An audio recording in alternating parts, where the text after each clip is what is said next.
Averting disaster in the southern Poland city of Syro, the Wolves of Ironwood were able to apprehend Korvak Hist and his fellow conspirators before they fled to the distant continent of Viridian, where he would rejoin, supposedly, the other Vipers. After being scolded a bit, but congratulated in general by their handler, the elfkin Iris Elkar, and sent back to the Ironwood Company compound in the Fellish Hegemony. That is where we find Kel, Finn, Arnor, Kai, and Bread now.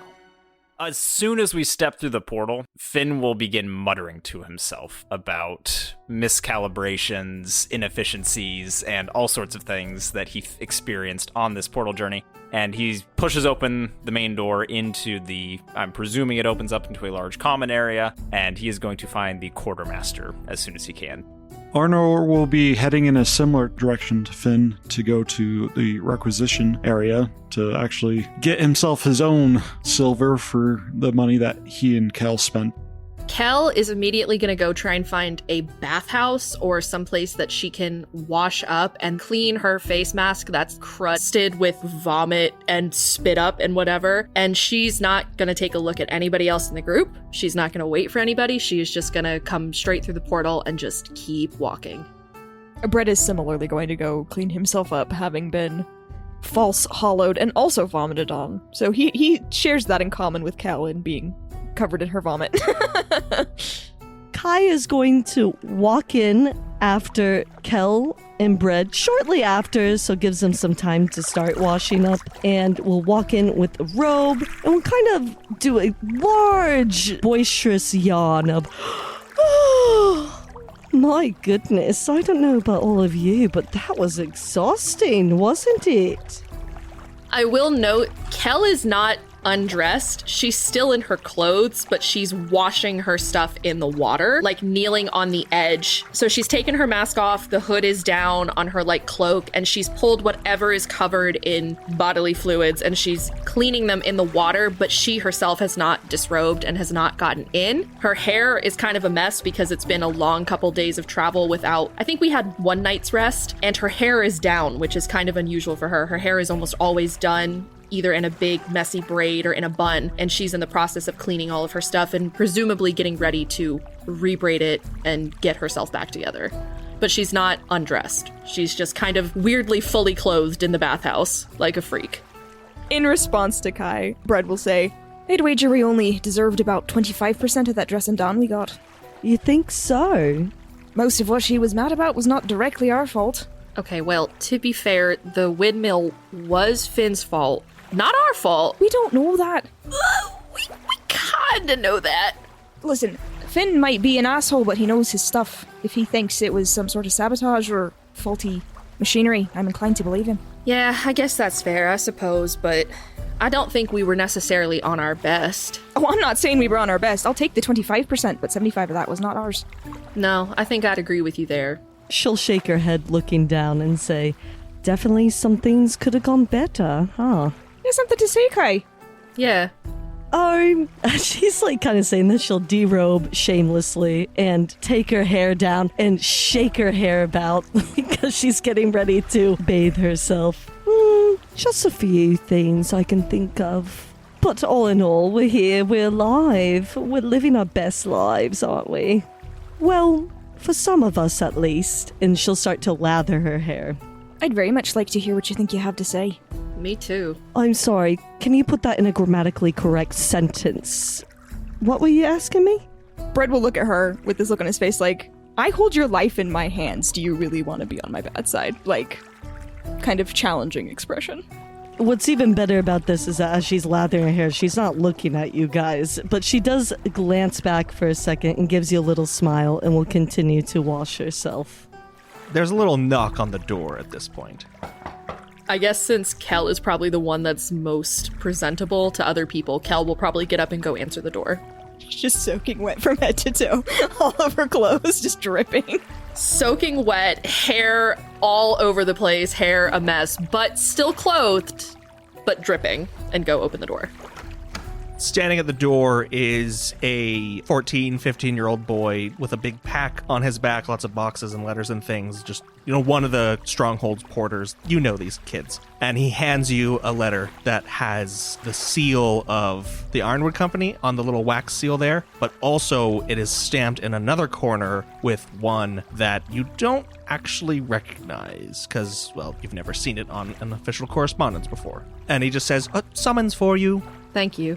And I think Kel will shut the bathroom door again, let him go on his way. And before anyone can stop her, she's going to open the letter because Kel doesn't really want Kai to see it. She doesn't really care if Bread sees it. But Kai has just been irritating her the whole day, and Kel's had a rough day. So Kel's going to open the letter and just kind of try and get a general sense of what this is about before making her next move. The letter outlines that all of the wolves of Ironwood are to be present in the executive dining hall at 7 p.m. sharp by order of Hector Gaumont. So I think Kel will see the signature at the bottom, kind of read it over, and I guess Bread and Kai would have noticed that someone knocked on the door. Absolutely, yes. Yeah, so you guys would see Kel reading this to herself. She kind of parses over it for a second, like, why are we being summoned? Didn't we just get back? Kind of with that type of look on her face, and she'll turn and she'll say, 7 p.m., we have somewhere to be. So finish up your washings and do whatever you need to do, and we gotta meet in the dining hall. And then with that, she'll turn and leave, with the letter still in hand. Downstairs, where the company handles its weapons, its requisitions, its orders, its reimbursements and such, anything to do with stock and inventory and money happens in this room where Finn and Arnor find themselves, and a not-too-happy quartermaster who is ordering porters to and fro, ordering other company mercenaries to and fro, doing his bidding in this just massive storeroom. And he looks at the two of you and goes, "Oh, gods. What's it gonna be this time, Finn, eh? Look, I've lodged all your complaints with everyone that needed to hear them, right?" If you had lodged them with who they needed to be with, Sven, then they would not have 12% deficiencies in the portal times. Look, I don't think anyone else but you lads keeping track of how long it takes. I have told you this time and time again. When the company goes on full battalion on the move, everyone using their void cells to transport them, 12% quickly multiplies to a catastrophic meltdown. Now, I am saying this as a friendly reminder now, but if we lose 6% more, then the same stunt that was pulled today in Pola could have leveled not 1, but 2 neighboring cities as well. Let me ask you this, Finn, because I know you fancy yourself something of an engineer, probably from that stint you had in the Corps. Where was it, Arvon? You know where it is. Yeah, I know, and it ain't worth for shit here. Oh, and he kind of glances over your shoulder. Arnor, pleasure to see you always. Good to see you. And then looks back at Finn. Look here, we do business, right? And business costs money. Your little escapade, or rather, our little escapade, on account of your little escapade, was sanctioned by the company, signed off by Hector himself, and we got a fat sack of compact silver to back it up. So they're just going to be sending a bunch of sanctioned, mind you, professional grade, mind you, void cells along to me, on their dime, instead of me taking it from your pay. How do you like that? Alright, Finn? So don't be coming here and talking about 10%, alright? I don't need it anymore. 12%. Whatever. I'll give you 15% if you'll shove it up your arse next time before you come and see me. Arnor, how much? We're gonna need about 70. Should not be a problem with this bursting bag of compact silver at your back. Trivial. And he'll take a little pouch from his belt and he'll toss it over to Arnor. And he says, there, that should cover the cost of, whatever it was. And, having to put up with this one. And he'll cock his head at Finn. And he gives you about 200 silver. Thank you very much. I would say enjoy your day, but I'm not sure Finn is quite done with you yet. Oh no, it's done. If you'll lay them out, my day's been soiled enough already. Very well, very well. Finn gives the man a curt nod and will follow out after Arnor. As you two make your way through the halls of the compound, working your way back up toward the common area, that's when you're intercepted by Kel, who's had some time to dry off on her brisk walk down here, holding a letter aloft. And she'll kind of start talking to you guys as she's walking past you, looking for the rest of the group, because she's just trying to let everyone know as quick as she can. And she'll say, got a letter, 7 p.m., dining hall, don't miss it, it's from Hector. And then she'll just keep walking. Is Sirocco back yet? As if on cue, there is this characteristic crackle, fizz, and then a bang as one of these portals opens up. A few company mercenaries walk through. And let me distinguish right now for both you and the listeners. There are, of course, like the contracted squads, such as yourselves. There are, freelance mercenaries that stay at the compound and will go out and do odd jobs. And the compound itself has its own little private army that is separate from the branch of the strictly mercenary work. They're kind of the cleanup and enforcement crew, really. And it's these lot that intercepted you in Siro and now come out of this portal carrying boxes and whatnots and things that you seem to recognize a bit from the deck of Korvak's ship, followed by Iris and Sirocco. Speak Vale's name and he will appear. Iris will adopt a exasperated expression, really, just one of extreme tiredness as she glances over the lot of you. And she'll look at you all and say, noticing the letter in Kel's hand, Good, then you've gotten your summons. I will see you all tonight, 7 p.m., executive dining room. Don't be late or you'll regret it. She says 7 p.m. tonight. Executive dining hall, what is this? Big news? Big news? We have big news? The summons is from Hector, that's all we know. Okay, well, I get my reimbursement. No problem. I will go and freshen up, take a bath, and I see you all there. Sounds like a plan. I need to go see if there's any doctors left after what happened and see if they can do something about what's going on. I need to rest. The weariness of our travels is hitting me suddenly. And he's gonna go and begin walking towards his quarters. As he walks away, Sirocco says to the rest of the group, that is no surprise. He is very old. Old man need rest. Kel will go get her reimbursement, pocket the letter in her wet trousers, and then depart. She'll try and wait out Kai and Bread to see if they'll leave the wash area. And if she's able to find it open where neither of the two of them are in there, she'll go in and take a proper bath, try to clean herself off as much as she can, try to clean her clothes as best as she can, and then get redressed. And if she doesn't see anybody else, she's going to head up to the roof and sit on the roof for a while and just mind her business until it's time to go down to the dining hall.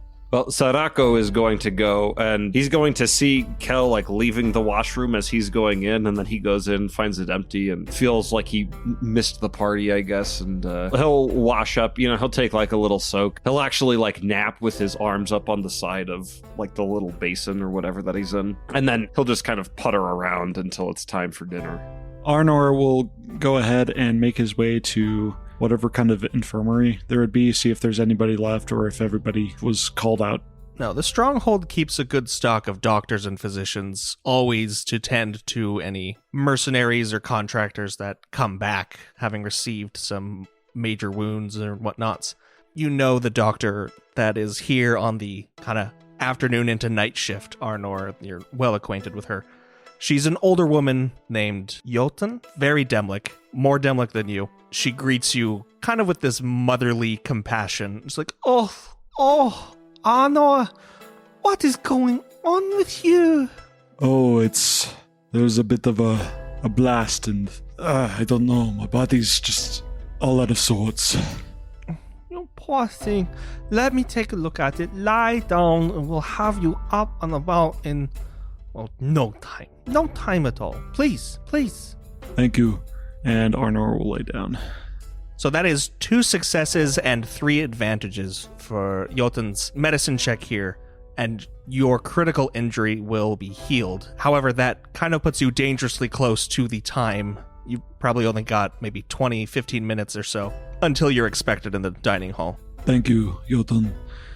I'm always in your debt. You take great care of me. But I rather you wouldn't be constantly in my debt. I rather you take better care of yourself out there. I mean, what's that big shield for, Take it up with Hector. He's the one who sends us where we go. Oh, ancients. I'll try to be better, but I must be on my way. I might be late as is. You do. And she'll give you little pats on the cheek as you go.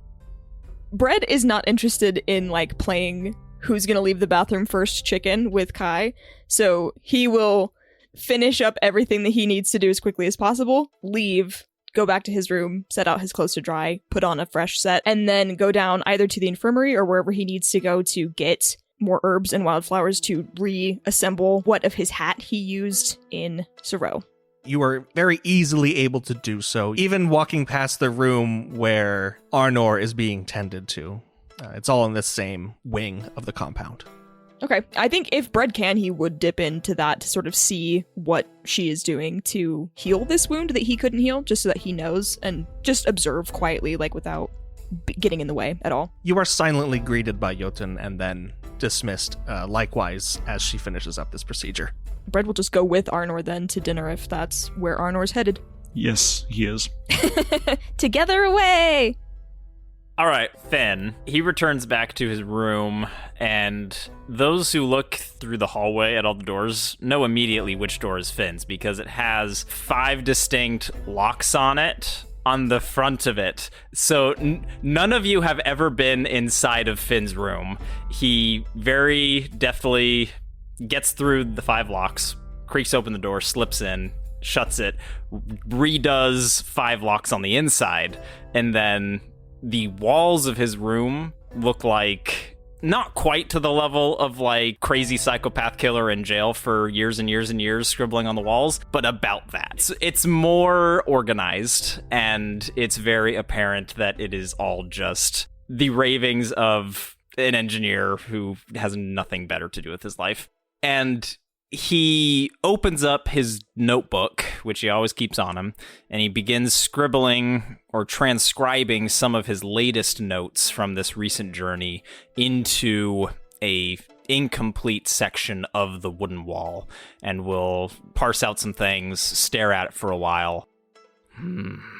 Selenia, it does not make any sense. I need to be better. And he's going to just scribble out the entire thing and jots a note down on a blank piece of paper on his desk. Requisition order 5 new planks of wood, and he'll go lay down until time for dinner. Kai is going to act like she's oblivious to people going in and out of the washroom, but she's aware of this, and as soon as Bread leaves, she's going to glance towards the door where Bread left and will give a little smile to herself. Will put her robe back on, scrunch up her hair to dry it, and will walk up to her quarters. And once she goes through the door, close the door, she's going to all of a sudden rush towards the nightstand where there's a glass of water there, and will hurl it towards the wall, breaking the glass and shattering it. And as she does, will muffle a scream, like a closed mouth scream. She's had it with these fools. I love it. The impotent rage is so good. Finn, probably to his like complete disdain, rooms next to Kai. I was gonna say, I feel like Finn is next door. Yes. And he like hears this, and and he's just like shaking his head and covers his face with his pillow. I like to imagine that the wall that you two share is the same one that you just scribbled on, so you're like all up in it scribbling on it, and she chucks the glass at it, it just explodes right in front of where you're drawing. Shakes it, ruins his calculations.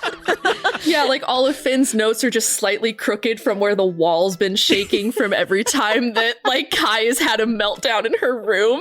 So Finn's ravings look even worse. There's a lot of glass on the floor, not just from this time. She paces the room a little bit back and forth, and she's still in her robe, and she's gonna take a few deep breaths to herself, calm herself down, and then kind of start to laugh a little bit, you know.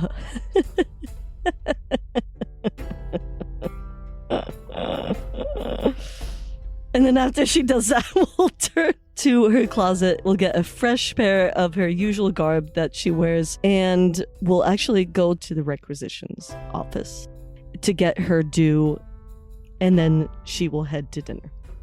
The 6 of you meet up around the same time outside the executive dining hall, a wing that you're usually not allowed in, where the higher-ranking officials and Hector frequent. It seems pretty empty, though, at this time of night, and as you all converge outside these large double doors, before anyone can even get a word off to each other, they just open, seemingly beckoning you inside. We'll head in. There are 6 spots arranged at a table that is perfectly sized for the lot of you, plus 1 chair at the head that is currently unoccupied. Do we have name cards, assigned seating? You actually do, yes. So you can find your spots, starting from the bottom left, going clockwise. It goes Sirocco, Kayako, Arnor, Bread, Finn, Kel. And you're left for a moment with empty glasses and empty plates and just the sound of the foundations settling, creaking wood and old stone. It is a while, actually, before someone makes an entrance, though it's not Hector, it's just a porter that barges into the room rather unceremoniously, gives a curt bow and an apology, and then will head around the table to a side door and rush through there, where as that door opens, you actually hear quite a bit of activity, like many voices overlapping, rustling papers, footsteps back and forth, and when the door closes, it's all just gone. Yes, something very big is happening, judging by the sound of it. I do not think we are getting our food anytime soon. Nonsense! As the door opens again, and Hector Gaumont, the enigmatic leader of the Ironwood Company, steps out. However, now the room that he emerges from is completely and utterly silent. Hector himself is well done up in this sort of buttoned jacket. His hair is slicked back. He's got these big mutton chops. He's missing 1 eye and 1 hand, and he's constantly accompanied by a dog, like German Shepherd looking breed. Are the missing eye and missing hand on the same side? Yes. And the rest of his face is covered in lots of scars. He walks with a cane, and he walks slowly but surely over to his seat at the head of the table, gives a big sigh, and sets himself down. And then coming out of the opposite side door from where he came out of are a number of servants that then bring platters to in front of you and unveil a quite succulent feast before you of different meats, cheeses, little poached birds and whatnot. Things that you don't normally enjoy at the company's expense, at least. This is a fine, fine meal. And Hector says, as he picks up a fork and a knife, "Please, eat. We'll have a moment afterward to really get into things. For now, just enjoy your time, and my friends, I think we'd better get, well, better acquainted. I don't know the lot of you as well as I'd like to, so why don't we start with you?" he says, pointing to his left at Bread. Well, sir, what would you like to know? Well, I think you've been here with the company the least amount of time, if I'm not mistaken. Your name, son? Well, you can call me Bread. Your name is... very well. Good to meet you. Of course, he looks over on his right side to Arnor. I know you well and good, my boy. And I believe... He'll look down the table at Kel. It's Kel is it not? Yes, sir. Please, a lot of you, don't all jump in at once. Brett's not particularly inclined to talk. I think, given the conversation that we had with Korvak, and not really knowing what anybody's motivations are around here, and also being very, the newest to the company, he's not particularly eager to, ingratiate himself with anybody or, get buttered up, so he's buttered up Bread. He's just smiling, looking polite, biding his time, but he's not going to speak. Finn will seize the silence, and he will just say, "Now, Hector, Arnor here has told me a good deal of your great generosity, your achievements, and all that you have done for the Ironwood Company. I would hope that someone of your experience and reputation would expect nothing but the finest performance out of his men, troops, equipment. Hector gets a just ravishing smile and lets out a kind of bellyful laugh. No doubt I would, yes. I can only presume what you're going to say. No worries. Phineas, is it? Yes, Finn, please. Your reputation from the Arvon Union precedes you. Believe you me, I'll make sure personally that whoever handles these implements does so with the care that only you would show. And he'll give you a wink. He'll look across the table then from Finn and say, Kayako, is it? It is indeed, sir. First off, I want to say thank you so much for having us and hosting us. We've so enjoyed this experience. Thank you so much. Oh, much obliged. And we've only just begun. Tell me, what part of the Kinlands do you hail from? The Greater Kinlish Confederation? A good state indeed. Yes, yes. And you there, my boy, Sirocco, is it? Yes, Sirocco Castellan of House Castellan. And Sirocco will place his hand on his chest and give him a little bow as he's seated. Ha, of course. Propriety I would only come to expect from an up-and-coming Talic noble. As he's talking to Kai and then to Sirocco, Kel is just kind of just very lightly under her breath, just like here we go, just not knowing what this dinner is going to be, but only Finn would hear it because he's the only one close enough to hear it. The dinner goes about as well as you'd expect, really. It's awkward, teetering between like weirdly professional from your end, but then Hector being oddly casual, dominating most of the conversation, extracting answers from you, very surface level things, nothing too prying, of course. And then once everyone's finished their meals, your platters are taken away, and underneath them are envelopes each. A Christmas bonus. Why don't you all do the honors there and open those up for us, yes? Kel will open hers immediately, just doing her job. Mm-hmm. Checking her out. Kai, knowing table manners, will actually use the proper knife to open up the envelope. As Arnor is opening his, he'll address Hector. So is this finally what we're actually here for, Hector? Finally? Arnor, please, allow me just a moment. Indulge me, if you will. Before each of you is a name, a dossier, so to speak. You all know these names. You've trained to fight them. And here now, I believe we finally know where they all are. In front of each of you is a dossier of one of the Vipers of Ironwood. Bread has Korvak's, Sirocco has Morgan's, Finn has Velson's, Arnor has Ethelward's, Kel has Sarya's, and Kai has Coco's. These are names you know. Faces perhaps too, some of you.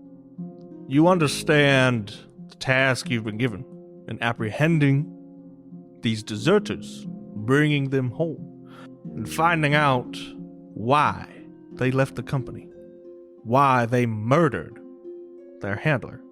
You did good with Korvak. I understand right now he's somewhere in Pola, Siro, I believe, according to Iris. Being processed through the city's channels, and then he'll come up our way and we'll have our way with him. Thanks to you lot. These other 5 remain fugitives of the Ironwood Company and the Compact as a whole. They are dangerous.